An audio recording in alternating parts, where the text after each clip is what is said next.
প্রতিষ্ঠান এই উদ্যোগগুলি গ্রহণ করে না, যার ফলশ্রুতিতে এই ধরনের বিদায়ী অনুষ্ঠান বা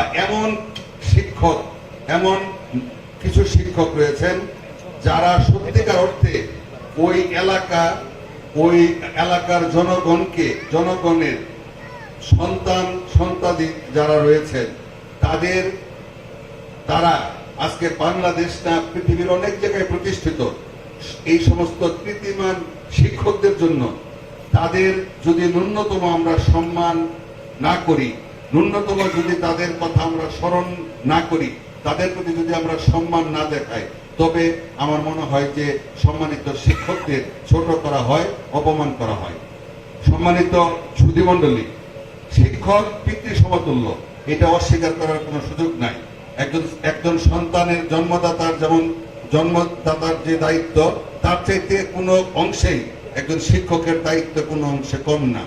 সুতরাং আজকে আরো বিশেষ করে উনি যে প্রতিষ্ঠানের শিক্ষক, এই দ্বীন ইসলাম, আমরা বহু উচ্চ শিক্ষায় শিক্ষিত হই, কিন্তু কোরআন হাদিসের আলোকের যে শিক্ষাটা, এই শিক্ষাটা যদি আমরা অল্প বয়সে গ্রহণ না করি, দেখা যায় পরবর্তী জীবনে প্রতিযোগিতাময় এই জগতে এই শিক্ষা নতুন ভাবে আর গ্রহণ করার সুযোগ থাকে না, সম্ভব হয় না।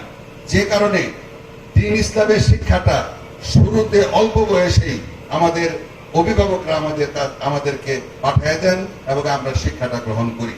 তো আজকে আমি মনে করি যে এই বিদায়ী অনুষ্ঠানে আমরা যে মহান ব্যক্তির বিদায় দিচ্ছি, আমরা সকলের পক্ষ থেকে আমার অনুরোধ থাকবে যে আপনি যেহেতু মুক্তা কাছে বসবাস করবেন, দীর্ঘদিন এই প্রতিষ্ঠানে আপনি ছিলেন, এই প্রতিষ্ঠানের প্রতি আপনার যে দরদ, আপনার যে মহব্বত, এটা কোনোদিনই মুছার মতো না। আপনি যেখানে যাবেন, আমার বিশ্বাস প্রতিনিয়ত এই প্রতিষ্ঠানের কথা আপনার মনে হবে, এই প্রতিষ্ঠানের কথা আপনার স্মরণ হবে। তাই সেই জন্য আপনার প্রতি আমাদের অনুরোধ যে আপনি সময় পেলেই এই প্রতিষ্ঠান এসে দেখাশোনা করবেন, প্রতিষ্ঠানের জন্য পরামর্শ রাখবেন, প্রতিষ্ঠানের উন্নতি, ছাত্রদের পড়াশোনার গুণগত মান, এই বিষয়গুলি আপনি আগামী দিন যতদিন আল্লাহ আপনাকে হায়াত দারাজ করবে, সুস্থ রাখবে, ততদিন আপনি প্রতিষ্ঠানের প্রতি নজর রাখবেন। সম্মানিত 17টি বছর যে সরকার ক্ষমতায় ছিল, সেই সরকার শিক্ষা ব্যবস্থা এবং ধর্মীয় শিক্ষা ব্যবস্থা এই দিকে তার কোনো নজর ছিল না।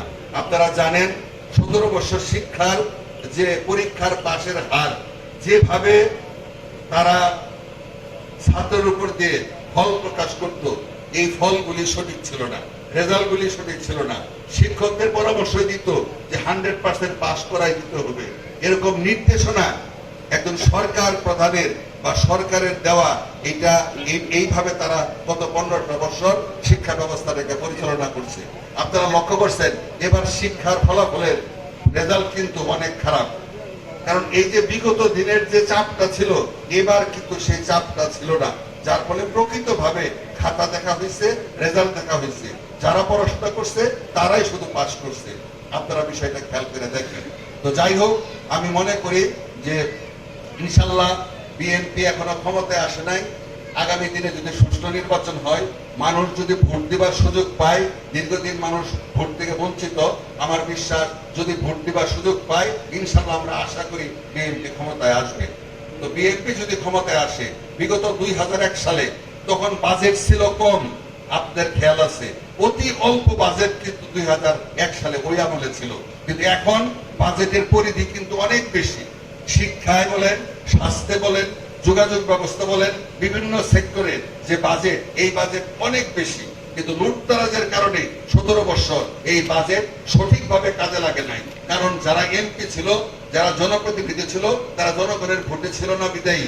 কোন এলাকায় কোন কাজটা গুরুত্ব সহকারে করা উচিত, কোন রাস্তাটার গুরুত্ব দেওয়া উচিত, কোন প্রতিষ্ঠানটার গুরুত্ব দেওয়া উচিত, কোন প্রতিষ্ঠানের শিক্ষার মান ভালো, ওই প্রতিষ্ঠানকে কিভাবে পুরস্কৃত করা যায়, উদ্বুদ্ধ করা যায়, উৎসাহিত করা যায়, সেই দিকে সরকারের নজর ছিল না, জনপ্রতিনিধির কোনো নজর ছিল না। আমরা বিশ্বাস করি আগামীতে সুষ্ঠু নির্বাচন হবে, সেই নির্বাচনে জনগণ তাদের মতামত ব্যক্ত করার সুযোগ পাবে, সঠিকভাবে যোগ্য ব্যক্তিকে ভোট দেবে।